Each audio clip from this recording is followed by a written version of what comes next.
Olá, amigos, tudo bom? Sejam muito bem-vindos aqui ao canal Leitura Apaixonada. Para quem ainda não me conhece, eu sou a Michelle Possani e hoje eu vou falar aqui rapidamente para vocês de mais dois contos aqui dos celtas. Um dos contos, ele foi agora do mês de outubro, tá? Eu tenho o projeto aqui, né, dos contos de fadas celtas, para quem já me segue, né? Já conhece o projeto. Vou deixar depois o link nas descrições.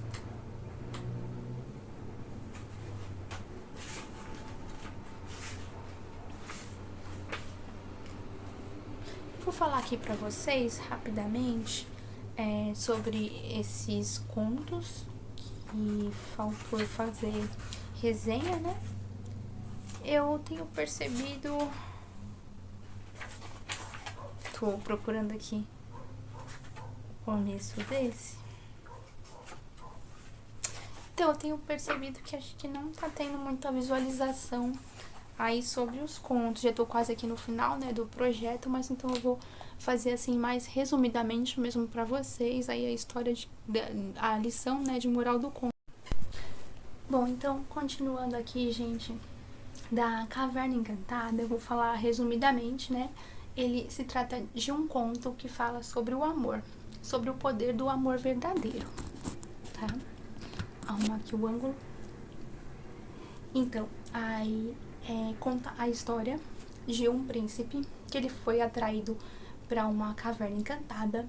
E dentro dessa caverna, ela era uma caverna onde no fundo dela saía para um lugar assim gigantesco, um outro lugar onde tinha uma grande floresta, com muitas planícies, colinas, né? E lá vivia uma rainha encantada, e nesse lugar sempre tinha comida disponível, as pessoas não envelheciam, tinham tudo o que queria. E essa rainha desse lugar, ela queria ele pra ela, que ele fosse o marido dela e ficasse lá pra sempre com ela. Então ela aprisiona esse príncipe ali dentro desse lugar encantado, dentro ali da caverna. E ele tinha um amor fora dali, ele gostava de uma outra princesa. E mesmo tendo tudo isso, tendo a imortalidade, tendo toda a comida disponível, tudo que ele quisesse disponível, todo o conforto do mundo, ele queria o amor dele, ele queria ir embora dali. E aí uma pequena fadinha aparece pra ele e dá 3 chances de ele sair dali. Mas como era um local encantado, é muito difícil de ele estar saindo. Então ele fracassa essas 3 vezes, mas mesmo assim a princesa que ele amava, ela também começa a adoecer lá no outro mundo, e a fada consegue levar ela pra estar vivendo junto com ele naquele local encantado. E a rainha do lugar, que queria ele pra ela, consegue estar entendendo, né, que ele tem que ficar com a princesa que ele ama.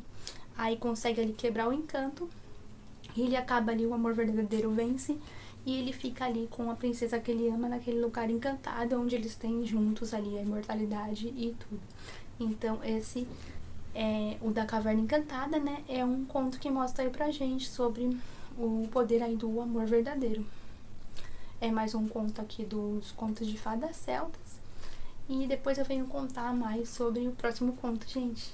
Até o próximo conto. Olá, amigos, tudo bom? Sejam muito bem-vindos a mais um vídeo aqui do meu canal, Leitora Apaixonada. Para quem ainda não me conhece, eu sou a Michelle Possani e hoje eu vou estar fazendo um vídeo aqui para vocês, bem especial sobre os celtas. Já vai ser um update de um outro conto. Eu fiz um apanhado geral agora aqui do final de dezembro, dos últimos contos celtas que eu li, tá? Então eu vou contar aqui pra vocês. Deixa eu pegar aqui o conto.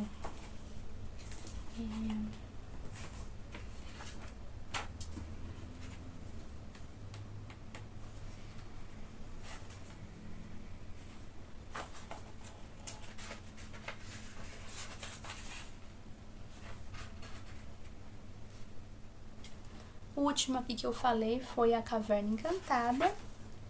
E agora eu vou falar de Mac Congley. Ele é um conto de Joseph Jacobs e é de 1890. Esse conto, gente, ele fala sobre ali o pecado da gula. Eu vou estar falando assim mais resumidamente. Então, gente, continuando aqui, esse conto ele é de Joseph Jacobs e ele vai falar pra gente sobre o pecado da gula. Uma parte bonitinha desse conto é que ele descreve ali construções, coisas, todas como se fossem doces. Porque é um gigante, a história de um gigante, que ele está sobre uma maldição e ele vê tudo como se fosse comida. Ele vê casinhas, ele vê... mostra assim toda a região, as árvores, ele fala assim o pé da cadeira, tudo que ele vê ele pensa em comida e ele quer comer tudo. E ele tem esse pecado assim da gula, né? Ele mostra ali pra gente. E ele é salvo por um guerreiro corajoso que consegue ali fazer com que ele vomite um monstro que estava dentro dele. Ele dá uma coisa lá tipo pra ele comer e ele vomita esse monstro e ele é liberto dessa coisa da gula. Então ali ele conta pra gente sobre o pecado da gula, foi o que eu consegui tirar assim de moral da história, né, desse conto, tá?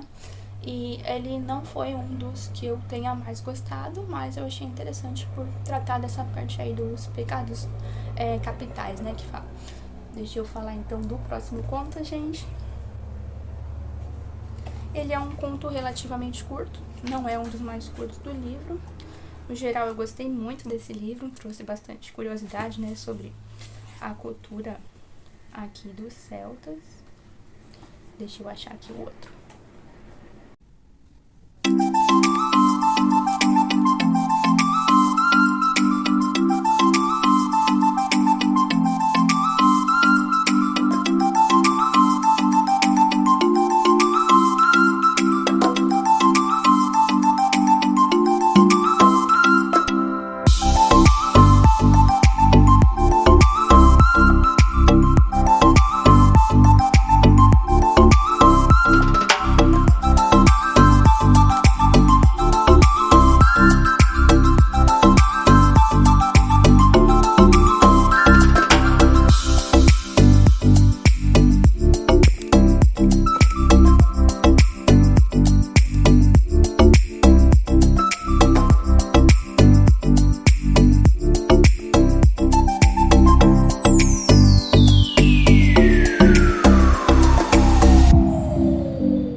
Esse próximo conto é de Sir George Brisbane Douglas, da Escócia. Nukelave. Nukelave, ele é um monstro. Caiu aqui os marcadores. Esse aqui é o marcador, né? Esses daqui são cartões postais muito bonitos. Então, o Nukelave, ele é um monstro ali da Escócia, tá?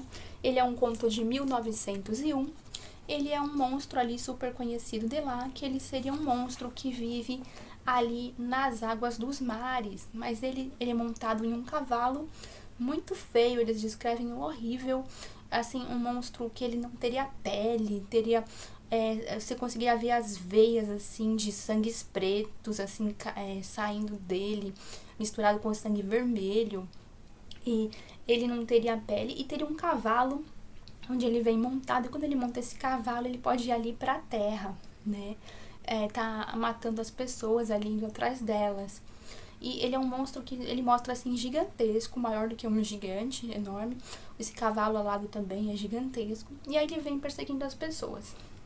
E o Tamas, ele um dia se vê ali, é um cavaleiro, né, também, que ele se vê ali na frente desse monstro. E ele vê que ele é muito poderoso e não tem como ele correr.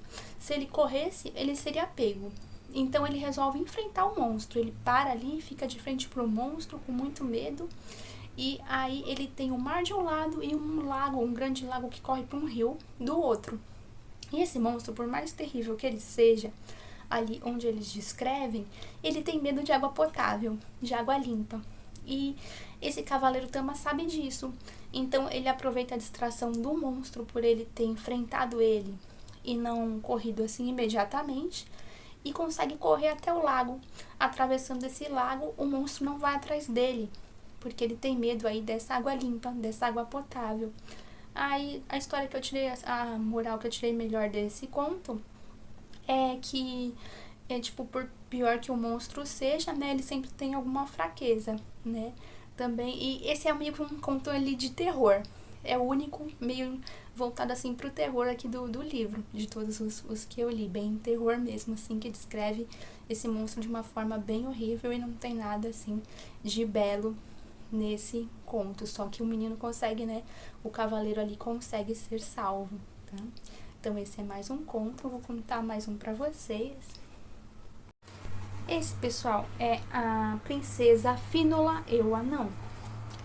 Esse é um dos mais bonitos, tá? Ele é o penúltimo aqui. Esse aqui é o desenho do livro, inclusive o postal é desse conto. Cartãozinho postal que veio acompanhando aqui é desse conto. Princesa Fínula e o Anão, ele é de Edmund Lim. Eu vou mostrar aqui a capinha. Vou localizar aqui. Interessante que os que eu tive preferência, que os que eu achei mais legais, são justamente os que são maiores. Eles são um pouquinho mais longos. Salvo algumas exceções, depois eu vou estar fazendo vídeo falando aí dos apontamentos gerais dos que eu gostei, os mais gostei, os que eu não gostei, tá?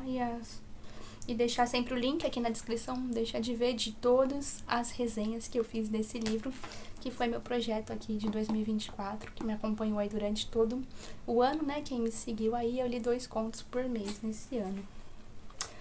Então, da Princesa Fínula e o Anão, ele conta a história ali de uma princesa que ela teve o reino roubado, o seu pai rei morto, e aí ela foi amaldiçoada e teve que viver numa pequena choupana lá no meio da floresta, isolada, tendo só uma senhora que cuidava dela e que ensinou tudo a ela. E tinha um anão que era mudo, ele não tinha fala.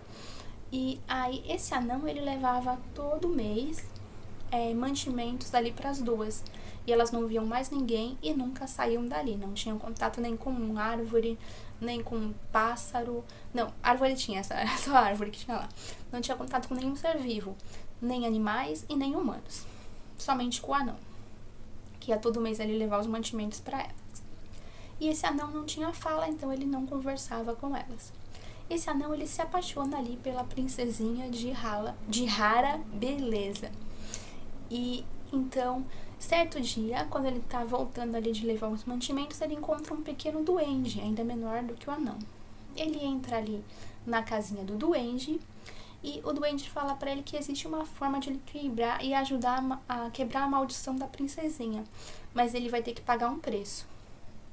E ele fala que tudo bem, ele gosta muito dela e não importa o preço, ele pagaria com a própria vida pra estar salvando ela da maldição.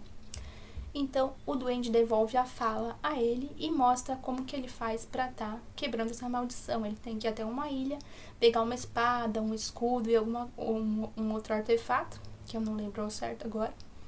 E aí ele topa. Ele vai lá, chegando ali pra chegar nessa ilha, ele tem que atravessar um rio perigoso, cheio de muitos perigos nesse rio. E aí o duende fala pra ele, agora você tem que pagar o preço. Ele aceita, o preço é ele perder a visão.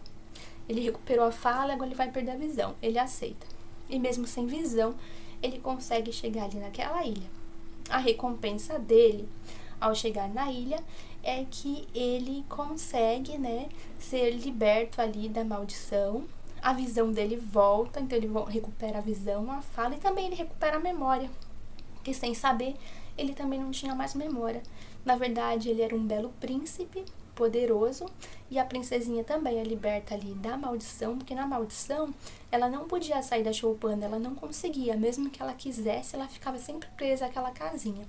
Os dois são libertos e eles vivem felizes para sempre. Esse é bem um conto assim, né, de príncipe e princesa, até parecido aqui com os do ocidente, né, ocidentais, e eu gostei muito. Ele tem bastante história, assim, mais descrições dentro disso que eu contei. Fiz bem resumidamente, né? E é um dos que eu mais gostei. Acho que ficou ali entre uns 5 preferidos. Que aí depois eu vou estar vindo contar pra vocês. Falta só mais o último, que eu vou provavelmente colocar aqui também no mesmo vídeo, mas talvez eu coloque com imagens ali, aqui no final. Tá bom, gente? Obrigada, já deixa seu like, se gostar, se inscreva, eu peço para vocês estarem vendo outros vídeos aqui do canal, tem agora bastante coisa interessante aqui no final do ano, já teve retrospectiva em série Vagalume, vai ter retrospectiva geral, tá bom? Fica com Deus, gente, boas leituras a todos, até o próximo vídeo, tchau, gente, até o próximo vídeo. Ah, só talvez vá ter ainda aqui no finalzinho o último conto em imagens.